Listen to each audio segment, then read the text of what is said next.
قومی آواز کینیڈا کی اردو سروس میں خوش آمدید۔ پیش خدمت ہے تازہ ترین خبریں۔ ٹورنٹو اور جی ٹی اے میں سنو اسکوال وارننگ دوبارہ نافذ کر دی گئی ہے۔ تیز اور اڑتی برف کے باعث حد نگاہ اچانک کم ہو سکتی ہے، جس سے سفر خطرناک رہے گا۔ کئی علاقوں میں آج شام سے رات گئے تک 5 سینٹی میٹر تک برف متوقع ہے۔ اس کے ساتھ ہی شدید سردی کی لہر پورے ہفتے جاری رہے گی۔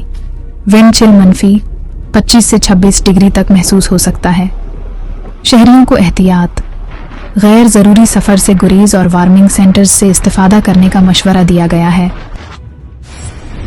برمپٹن میں سٹیلز ایونیو ویسٹ اور ونڈ مل بولیوارڈ کے قریب ایک شدید ٹریفک حادثے میں 2 بالغ افراد شدید زخمی ہو گئے، جنہیں نازک حالت میں ہاسپٹل منتقل کر دیا گیا ہے۔ حادثہ مانڈے کی سپہر پیش آیا، جس کے بعد علاقے کی مغربی لینز بند کر دی گئیں اور پولیس کی جانب سے تحقیقات جاری ہیں۔ شہریوں کو متبادل راستے اختیار کرنے کی ہدایت دی گئی ہے۔ کینیڈا کے امیگریشن نظام کو شدید دباؤ کا سامنا ہے، جہاں 2 ملین سے زائد درخواستیں پینڈنگ کا شکار ہیں۔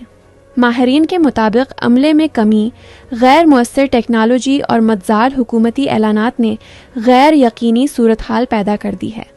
انٹرنیشنل اسٹوڈنٹس پر کٹوتی کے باعث تعلیمی ادارے مالی بحران میں ہیں، جبکہ بڑے ترقیاتی منصوبوں کے لیے ہنر مند افرادی قوت کی قلت بڑھ رہی ہے۔ کینیڈا میں چین کے ساتھ الیکٹرک وہیکلز معاہدہ سیاسی و صنعتی تنازع کی نظر ہو گیا ہے۔ اونٹاریو کے وزیر اعلیٰ ڈگ فورڈ کا کہنا ہے کہ یہ فیصلہ ملازمتیں نہیں لائے گا، بلکہ آٹو ورکرز کے لیے خطرہ بنے گا۔ ان کے مطابق مشاورت کے بغیر کیا گیا یہ معاہدہ مقامی صنعت اور سپلائی چین کو نقصان پہنچا سکتا ہے، جبکہ مینوفیکچرنگ کی منتقلی کے دعوے حقیقت پسندانہ نہیں۔ I want to take a moment here to address the federal government's decision to reduce tariffs on Chinese-made electric vehicles. I'm extremely, and I say extremely, disappointed by this decision, which will directly impact our auto workers in the supply chains that support them, including many rural areas. I've made my position very clear to the Prime Minister, and I'm doing so again today, because we need to be doing everything we can to support our auto workers. The federal government needs to step up by removing its EV mandate, harmonizing regulations with our trading partners, and scrapping unnecessary fees that drive away investments. Toronto کی ذہنی صحت پر جاری تازہ report نے خطرے کی گھنٹی بجا دی ہے۔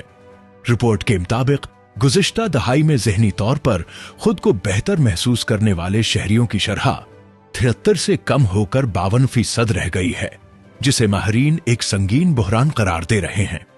رپورٹ کے مطابق نوجوان نسل مالی دباؤ، تنہائی اور مستقبل سے متعلق خدشات کے باعث سب سے زیادہ متاثر ہے، جبکہ ذہنی صحت کی سہولیات پر دباؤ بھی مسلسل بڑھ رہا ہے۔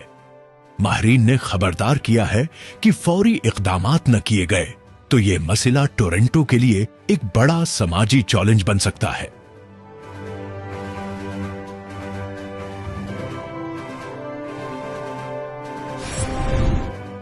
قومی آواز کے ٹورنٹو اسٹوڈیوز سے اب تک کے لیے اتنا ہی۔